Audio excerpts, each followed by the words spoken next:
سلم وبارك على سيدنا محمد. تعال النهارده نعمل كيكه بمنتهى السهوله. عندي كوبايه سكر، كوبايه زيت، كوبايه لبن، كيس كريم كراميل. هضرب المقادير كلها كويس في الخلاط لحد لما يديني قوام تقيل وحلو.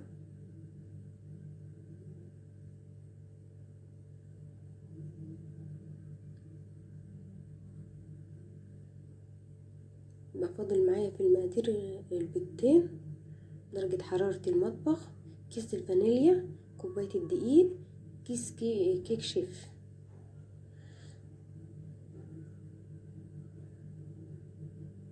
بعد لما ضربته تقل معايا،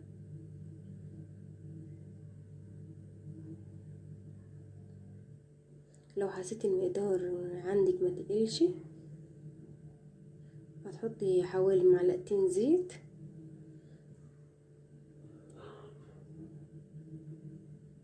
عشان يتقل تاخدي نتيجة حلوة.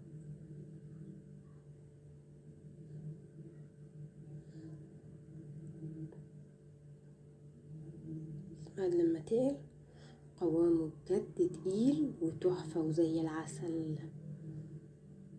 يا وعد عليك. بصوا تحفة. اخد منها كوباية كده واحطها في التلاجة لحد لما اعمل الكيكة بتاعتي.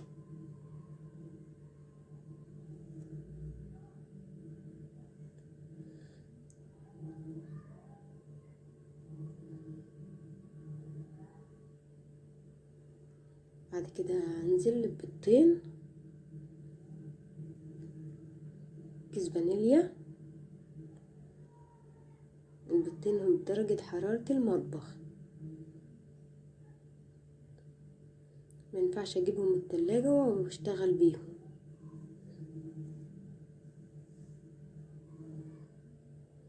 اضربهم كويس في الخلاط.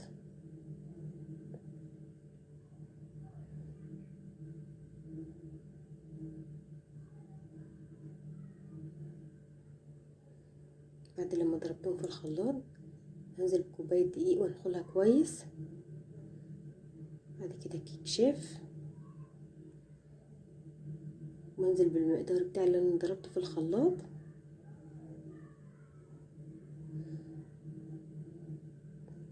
بمضرب سلك او بمعلقة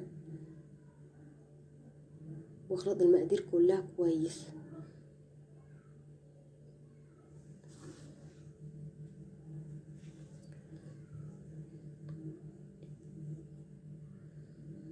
هنا عندي صينية ممسوحة زيت،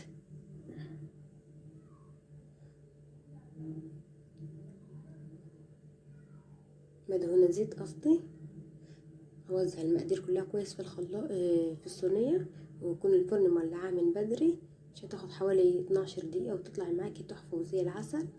بعد لما تبرد تماما هنزل عليها بالصوص اللي خدناه في الاول، حطيناه في التلاجة علشان يتقل، تكون الكيكة بتاعتك بردت.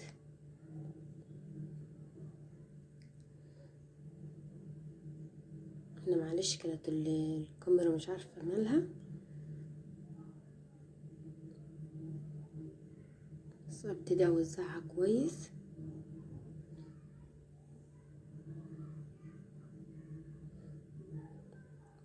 بعد كده افتح معايا العسل بتاع الكريم كراميل، ابتدي اوزعه خطوط طولية.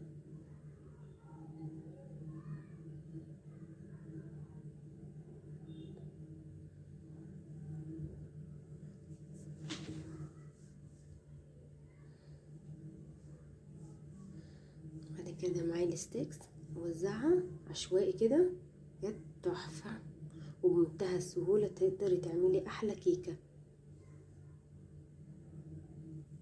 هوريها لكم في النهاية واقطع لكم حتة واوريها لكم. لايك واشتراك حلو منكم، ربنا يحسن ما بين ايديكم. بصوا عايزة تقطعيها زي الجاتو ماشي، عايزة تقطعها مربعات ماشي. بصوا بجد طرية وهشة زي العسل، معلش مني لبن اسقيها ولا اي حاجة، بجد تحفة طرية وزي العسل. بصوا الصوص زي الفل. وشكرا، والسلام عليكم ورحمة الله وبركاته.